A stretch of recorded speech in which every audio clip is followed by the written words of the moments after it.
ang pinakam makabuluhang tanong. Srimad Bhagavatam 1:19-23. Salin sa Tagalog. Ang hari ay nagsabi, "O mga dakilang pantas, kayo ay napakabait na sama-samang nagtipon dito buhat sa iba't ibang dako ng sansinukob. Kayo ay mga tunay na kinatawan ng sukdulang karunungan na naninirahan sa planeta sa itaas ng 3 mundo, ang Satyaloka. Dahil dito, likas na sa inyo ang hangaring tumulong at gumawa ng kabutihan para sa iba. At maliban dito, wala kayong ibang layunin, maging sa buhay na ito o sa susunod." Paliwanag. May 6 na uri ng kasaganahan: kayamanan, lakas, katanyagan, kagandahan, karunungan, at pagtalikod sa makamundong bagay. Ang lahat ng ito ay orihinal na pag-aari ng ganap at walang hanggang Diyos. Ang mga nilalang bilang bahagi ng kanyang kabuuan ay may taglay ding mga katangiang ito.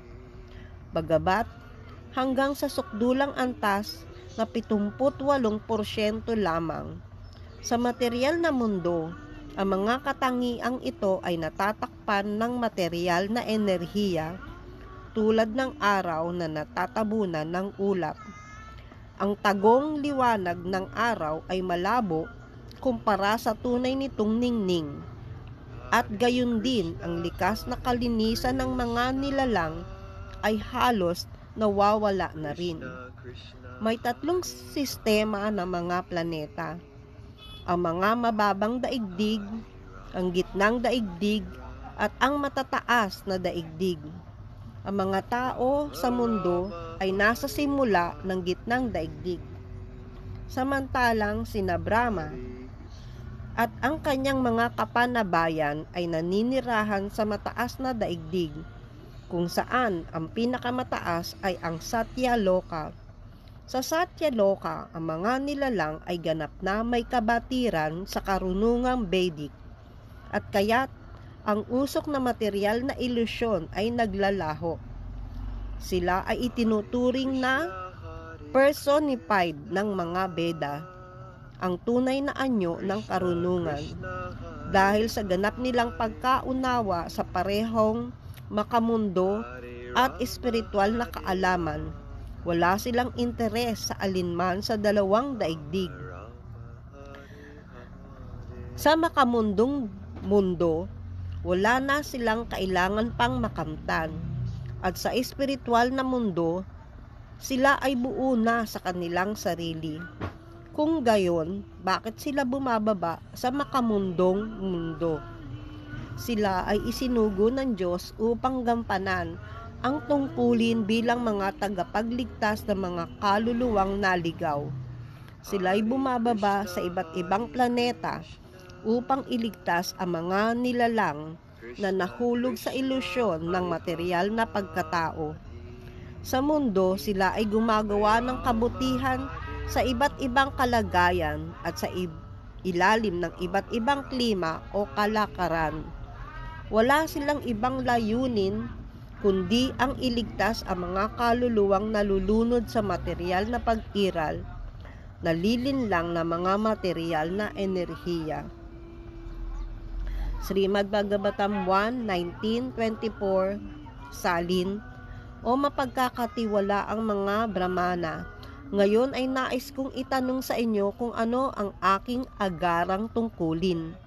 Mangyaring matapos ang maingat ninyong pagninilay, ipaalam ninyo sa akin ang dalisay na tungkulin ng bawat isa sa lahat ng pagkakataon, at lalo na ang tungkulin ng isang taong malapit ng mamatay. Paliwanag. Sa talatang ito, 2 mahalagang tanong ang inilahad ng hari sa mga matatalinong pantas. Ano ang tungkulin ng bawat isa sa lahat ng pagkakataon? Ano ang tiyak na tungkulin ng isang taong malapit ng mamatay? Sa 2 tanong na ito, ang pangalawa ang mas mahalaga sapagkat lahat ng tao ay papalapit sa kamatayan. maaring sa lalong madaling panahon o makalipas ang 100 taon. Ang haba ng buhay ay hindi ganon kahalaga. Ang mahalaga ay ang gagawin ng isang taong naghihintay ng kanyang huling sandali. Nang dumating si Sukadev Goswami, inilahad rin ni Maharaj Pariksit ang parehong dalawang tanong sa kanya. Sa katunayan, ang buong Srimad Bhagavatam mula sa 2 kanto hanggang sa 12 ay umiikot sa pagsagot sa dalawang ito. Ang pinakasagot o buod na matatagpuan sa aklat na ito ay ganito: ang devosyonal na paglilingkod sa Panginoong Sri Krishna ang siyang pinakamataas at pinakadalisay na tungkulin ng bawat isa. Ito ay kinumpirma din ng Panginoon mismo sa huling bahagi ng Bhagavad Gita, kung saan sinabi niya na ang tao ay dapat isuko ang lahat ng ibang landas at lubusang magtiwala at maglingkod sa Kanya upang maligtas mula sa kasalanan at sa mga bunga nito. Bagaman alam na ni Maharaj Pariksit ang katotohanan ito, nais niyang makamit ang nagkakaisang opinyon ng mga dakilang pantas upang maisagawa niya ang kanyang tungkulin ng walang alinlangan o pagtatalo. Binanggit din niya ng tahasan ang salitang suda na nangangahulugang ganap o dalisay, sapagkat sa larangan ng espiritual na pagkaunawa o self-realization, maraming prosesong inirekomenda ng iba't ibang pilosopo. Subalit ilan lamang dito ang tunay na una sa lahat.